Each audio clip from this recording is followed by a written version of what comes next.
The sun rises slowly over the Himalayas, casting golden light across the snow-drenched peaks. Among them stands a monster, a majestic yet terrifying giant.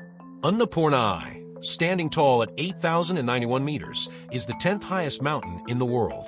But more than anything else, it's a graveyard in the sky. A mountain that doesn't forgive.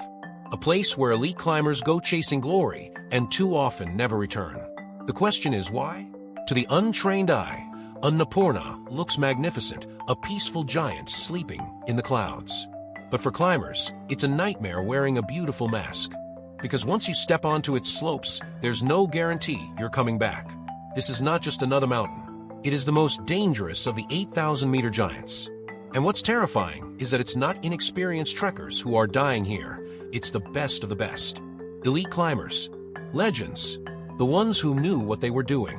The ones who had conquered Everest and K2. So why did they still die on Annapurna?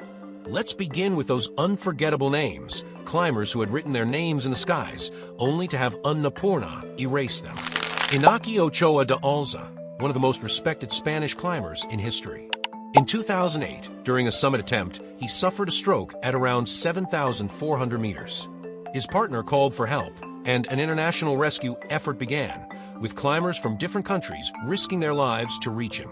But the weather was brutal, the altitude unforgiving. After several days trapped high up in the death zone, Iñaki died. His final moments were spent hallucinating, freezing, and slowly slipping away on a ledge of ice. Then there was Tomáš Humor, the legendary Slovenian mountaineer. Known for his solo ascents and death-defying climbs, he was no stranger to danger. In 2007, he tried to scale the south face of Annapurna, one of the most technically difficult routes in the world. But he disappeared. Days later, a helicopter spotted his lifeless body. Even someone as fearless and experienced as Humor couldn't escape Annapurna's wrath. In 2010, Spanish climber Tolo Calafat reached the summit. It should have been a triumphant moment, but he collapsed during the descent. He spent 2 nights above 7,500 meters. No oxygen, no food, no strength left. A heroic rescue attempt came too late. Calafat's body was never recovered. The list continues: experienced climbers, seasoned Sherpas, hardened alpinists. Annapurna doesn't discriminate.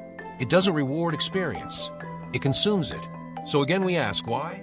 Why do elite climbers with the best gear, best training, and years of Himalayan experience keep dying on Annapurna? The answer begins with one word: avalanches. Annapurna's slopes are steep and unstable. Its massive south face is a vertical wall of ice and snow, rising nearly 3,000 meters. Unlike Everest, where much of the terrain is more predictable, Annapurna is a roulette wheel of death. Fresh snow, shifting temperatures, and high winds make avalanche conditions a constant threat. Even the sound of your footsteps or your voice can trigger one. There's no warning, no time to react. When thousands of tons of snow come crashing down, you either get lucky or you die. Many of the deaths on Annapurna weren't caused by falls or altitude sickness, but by these merciless avalanches. Climbers have been swept off ridges, buried alive in their tents, or vanished under walls of ice before anyone could blink. It's not a matter of avoiding danger. The danger is built into the mountain itself. Then there's the weather. Annapurna is known for producing its own microclimate. The forecast may look clear when you leave camp, but a few hours later, you're trapped in a blizzard. Winds can hit over 100 kilometers an hour. Visibility drops to 0. Temperatures plummet below -30. At those altitudes, that kind of cold isn't just uncomfortable, it's deadly. Fingers freeze. Lungs collapse. Brains swell. Storms have killed climbers who were just meters from safety. And unlike Everest or K2, Annapurna has very few established rescue resources. Helicopter rescues are difficult and dangerous at that height. The terrain is too steep. The wind's too erratic. There's no army of Sherpas, no long lines of commercial expeditions, no fixed ropes leading all the way to the summit. If something goes wrong, and it often does, help isn't hours away. It's days away, if it comes at all.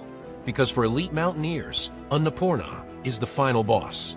It's the ultimate test, the holy grail. If you've already done Everest, K2, Lhotse, what's left? Annapurna is what you climb to prove you belong in the highest ranks of the mountaineering world. But that obsession comes with a cost. Climbers push their limits.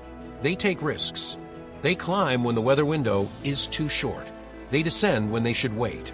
They push through sickness, frostbite, and hallucinations, all to reach a summit that offers no reward other than the knowledge that you did it. And often, they pay with their lives. Some are also driven by fame. Record-setting climbs, media attention, sponsorships. In recent years, social media has added another layer of pressure. The world watches. The pressure to summit becomes overwhelming. And Annapurna doesn't care about pressure. It doesn't care about your Instagram or your record attempt. If this video gave you chills, hit the like button and subscribe for more deep dives into the world's most dangerous places and untold stories.